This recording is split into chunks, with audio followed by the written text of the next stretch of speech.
The gorgeous Bridget Bell is with me today, and Bridget is a highly sought after celebrity and personal stylist with over 20 years of experience styling for television, events, and private clients.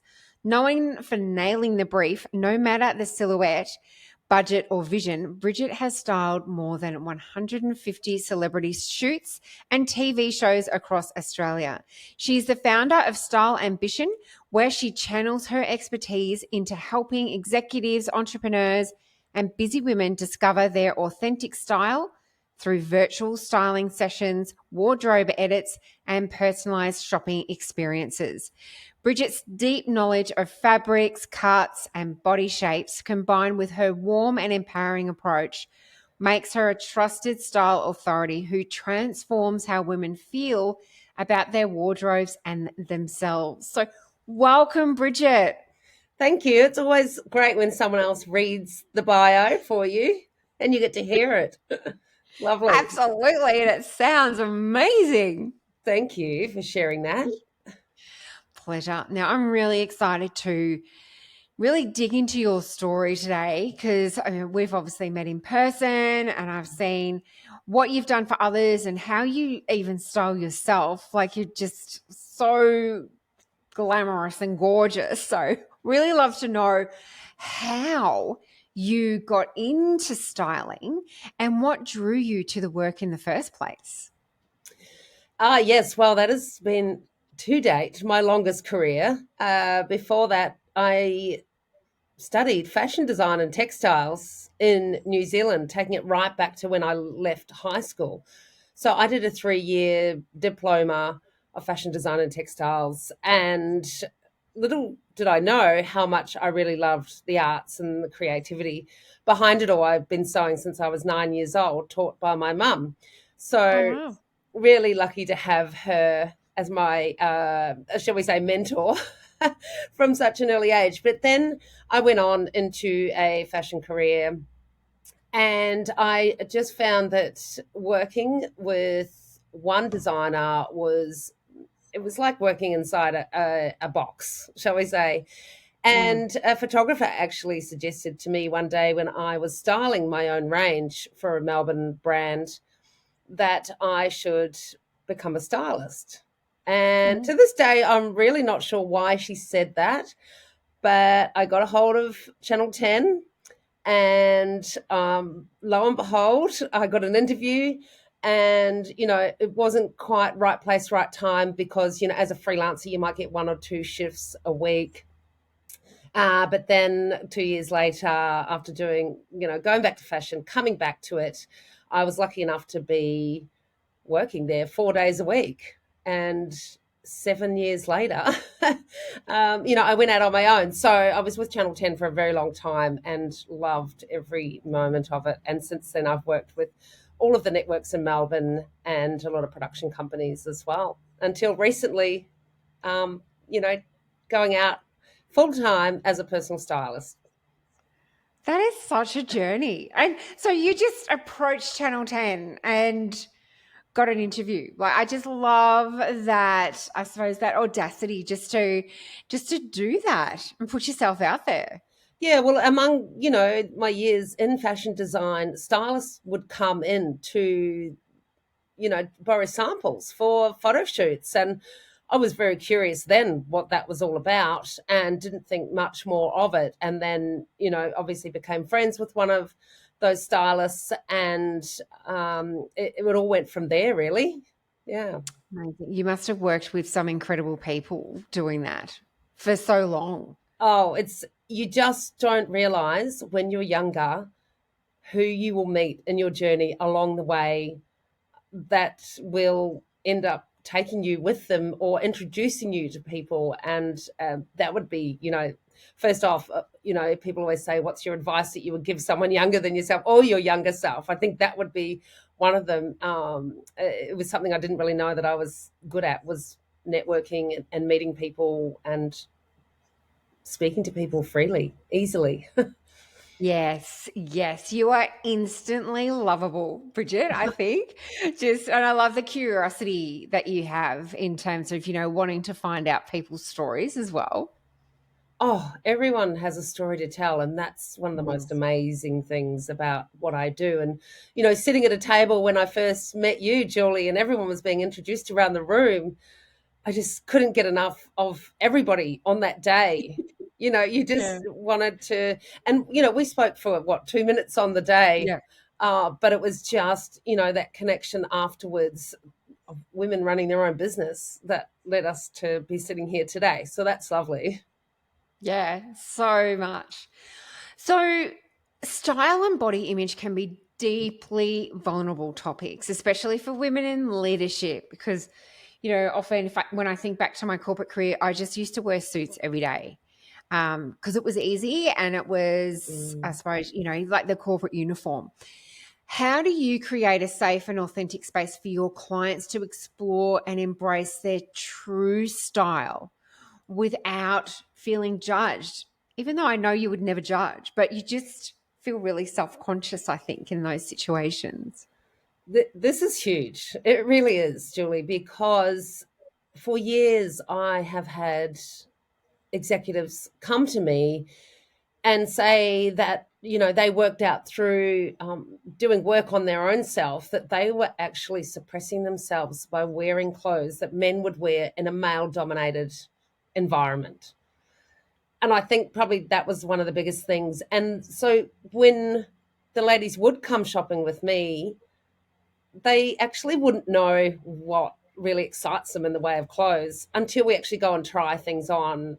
And because most of my clients will say, I would never have picked that, these are the challenges and the fun things that I get to do along the way with the ladies to help them work out how comfortable they are wearing color, wearing a mismatched blazer and pant, or having a suit that's not a navy and being able to mix and match that piece and wear it differently, creating those capsule wardrobes. It makes it easy for them. And these ladies, it's not like you just get great style overnight. It takes time, it takes work. And that's why I try and put together wardrobes that do the work for you so that you've Mm, got, a work uniform that you can then elevate into evening easily as well. So just by mm, changing your accessories. But coming back to the way women feel and the environment, in front of other women as well. You know, I think it comes through the confidence of wearing the right clothes, mm. which grows on you over time too. It's not, dramatically walk out of the shop. Here we go. I've got all the confidence in the world to now go and wear this beautiful pink and red shirt like you've got on, to work. It just doesn't come straight away. It takes time. But as soon as you raise that confidence level and people start seeing that in you and you receive the compliments, that's when Mm. I say you strut like a celebrity because you Yeah. hold that pose in the mirror and you see yourself in a different light. And that's what happens during my styling sessions. It's transformation work. It's beautiful to watch. It really is. Yeah, it would be. So, how do you get past the initial, like, oh, I'm not at my best weight, or how do you get past that? Because I would think Mm. that is a big barrier for women to go out shopping with someone that they don't know so well. I tell you what, Julie, there are so many ladies sitting out there saying, when I lose the weight, when Yeah. I feel myself again, and it's just not about being ready. It's about that, that fear factor, stepping over that line and taking the plunge because it really is transformative what I do. And I make you look like you've lost 5 or 10 kilos by using illusion styling. So as soon as I create, get your proportions right, the length and proportion and the style of clothing we're putting in, pattern versus block color like I'm wearing, that really does change the way you look in the mirror. Yeah. And, ladies come to me when they're ready. There's not a lot of ladies that will come to me when they're not ready. Mm. And that's a big thing too. And I believe in that too. But if you're sitting on that edge and you're still sitting there, you could still be there in 2 years' time looking at yourself in photos from long ago going, oh, I wish I had have done that. And then I have the ladies that have come to me and go, I'm so pleased I did that, because that those family photos of me, and your career as well, where it moves to, because Yeah, you're empowering yourself. You've got to embrace what you have now. That's one of the big things. You've got to that's a embrace it to huge live your thing. life, to move forward. That's such a huge thing, isn't it? Mm. We can hold ourselves back wishing we were thinner, broader, whatever it might be, but you are what you are right now. And it's about loving yourself for who you and how you are in the moment. It is, because we all know, we've had people in our lives that are affected by illnesses Yeah. that won't make it through the year. And I know so many people out there have had that happen for people Mm, that are close to them as well. And so, what those who are lucky enough to survive, they see that they start to embrace everything in life around them. So if we can all just, take that step forward from here on and really live your life, you've got no regrets. Mm. absolutely. Now, you're really well known for being really vulnerable on Instagram. Like you are so giving on Instagram and like you'll show up in your slip and you'll try on different clothes and do you feel that that really helps you to attract the right women to you and like just like you're putting yourself out there um and let's be honest, for criticism, for judgment, whatever that looks like, but when women see you doing it, it's like, oh, I feel like I can do it as well. That has been a game changer for me on social media, because a lot of people out there know when they're running their own business, socials can be hard unless you find your thing. And it takes so Mm, long to do that. But when I stopped hiding behind myself and brought myself forward and presented what I have to offer mm, and what my struggles were getting dressed all of my life, we're so lucky now that there are so many clothes on the market, but it's overwhelming. So that helps ladies navigate through how to dress for their tummies. Our bodies are constantly changing through life. So, our bust size, our shoulders, we might have narrow shoulders, wider shoulders. We might be really wide through the hips. More often than not, ladies will have names for those parts of their bodies, and mm. that's where I'm constantly changing the way women talk about themselves in real life as well. And I think, to come back to what you were saying, I'm trying to remember. There it is. Just like your vulnerability and putting yourself out Thank there, you. really attracting the right women to you. But I suppose showing them that, you're in it with them. Yeah, absolutely. And, more recently, I've put on even less clothing to show people, what I'm going through. I'm constantly going up 8 kilos, down 8 kilos, up 12 kilos. It's not like it's a few kilos at a time. And I'm embracing that along the way. And if I can do that and show ladies out there how to do that as well and be okay with their body changes, then, my work is done. Yeah. Yeah. And that's really important in your work and to you. Oh, big time. Absolutely. It's, it gives you goosebumps when you get it right, or you get a beautiful message from someone, and helping navigate where my clothes come from, through being an influencer, which I never in a million years thought that I would be wearing clothes online to tell people, what looks good for their different body shape and proportion. And in meaning body shapes, I don't do apples and pears and triangles Mm. and ovals and all those sorts of things anymore. It's all about your proportion and the size of all your individual features, and about dressing for them. So that's a whole nother can of worms. That is another can of worms. And I bought my fabulous top because I saw you wearing it on Instagram. I love that. And I thought that brought us closer again, because you'd messaged me and said, I bought this top from Kazink that you were wearing and I'm going to wear it to my event. I thought, well, I need to see this. I'm coming to your event. Exactly. But it's just, you modeling it, um, I just thought, oh wow, that looks so amazing on you. It was so transformative. And so I bought it and I put it on and it was transformative for me as well. So it was just, I'm terribly exciting. I'm so pleased. But do you know how many ladies buy things online they see on people like myself or on an Mm, influencer, but it doesn't suit their body type? But yeah. it looks good on that person, so they'll go and get it. So, and then it ends up in their cupboard with tags on. And I think, Julie, you and I have a similar silhouette. Yeah. So that worked well. So that's why I like explaining on social media what I'm doing and why I'm wearing it. Mm. Yeah. That's a really, really good point. And you run workshops for this type of education for women too, don't you? I do. I generally have done webinars online, and more recently, my first event in person. So I'm really looking forward to that and Yeah. see how that all unfolds. And I think it'll be a yearly event. I'm really excited about it. It's not just a workshop understanding your proportions. I'll be teaching a capsule range, how to put that together. There'll be a live demonstration on that day.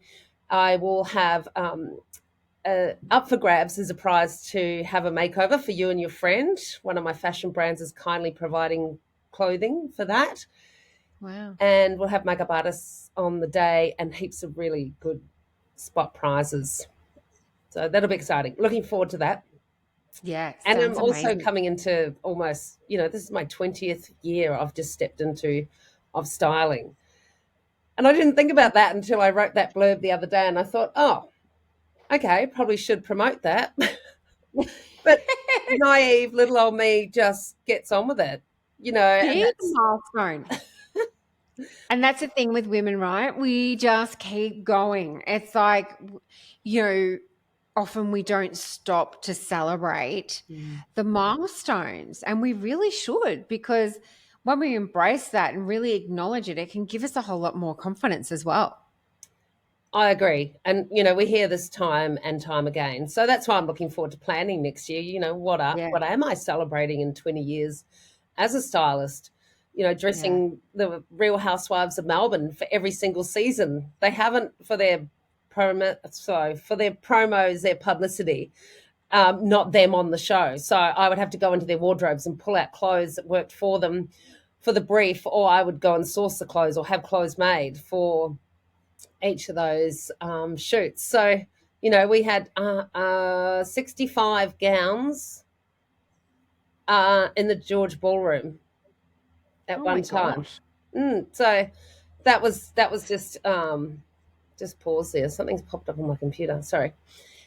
So we had 65 gowns in the George Ballroom, and the lift wasn't working that day. So we had to lug them up the stairs. But to get down to 65 gowns that were actually shot on the day, we had nearly 100 gowns fitted on these ladies. So it was Oh, pretty epic. It was a Vanity Fair style shoot. So there was a lot going on. absolutely. I can only imagine. All right. So, for women in business who are thinking about choosing clothes, what's the key mindset shift or priorities that you encourage them to consider beyond just the trends, or, just because, like you said before, oh, this looked great on my friend, but it might not look good on you? Mm. Yeah, it's a big one. If you're going it alone and you want to discover what really works well for you, the first thing you can do is go to your own wardrobe and take out whatever is dominating your wardrobe. It might be prints, it might be black, it might be block colors.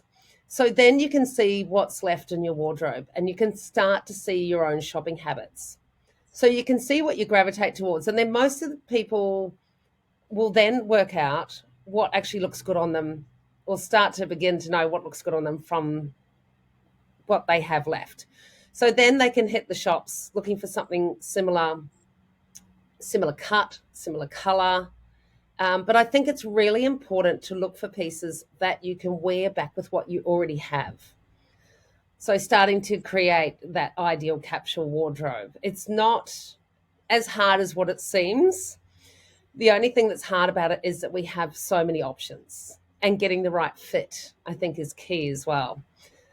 So that does sound like a lot, doesn't it? No, but that the right fit is so hard because that differs brand to brand. It does, absolutely. And, I work with bespoke tailors that can make you a suit for the same Mm. price as a Carla Zampatti or a Bianca Spender. So rather than paying an exuberant amount for these top end brands, which are amazing, by the way, I've worked with them for years. If the fit's right, that's great. But if you're then going off to get them altered and basically almost remade, then you're better to come to a session with a bespoke tailor that understands women's changing body shapes. Mm. Yeah. Yep. And I love what you said about taking things out of your wardrobe that you like really gravitate to. So when you say capsule wardrobe, what do you mean? So, capsule. All right. So, you can identify a capsule as anywhere from 6 to 8 or 10 pieces from your own wardrobe. So, it might be a casual capsule or it might be a workwear capsule. So, you kind of have to choose which category it falls under to start off with. So, a workwear capsule, like I mentioned before, you might go and buy a suit in a certain color, like, say, a plum color. So then straight away, you've got a really fun blazer that you might be able to wear back with jeans on a casual work day, or the pants you can elevate with a blouse, or you can wear it with a knit t-shirt. So it's basically like a checklist of items that work in a capsule wardrobe that can mix and match together. Love it. Love it. Mm. Amazing. Oh my God. I could speak to you forever, Bridget. Mhm. Now, I'll be sharing all the links on the show notes as to where people can get in touch with you. Follow you on Instagram, come to your workshops, all of that sort of thing. Is there a final message that you would like to leave with our listeners today? Well, I think it all comes back to embracing who you are today, not who you want to be tomorrow and 12 months down the track, because guarantee you'll get there quicker if you just embrace who you are today. I love that. Such a good note to finish on. Bridget, I love you so much. Thank you for being part of the Leading You podcast today. Thanks, Julie. Love it. Thank you. Take care.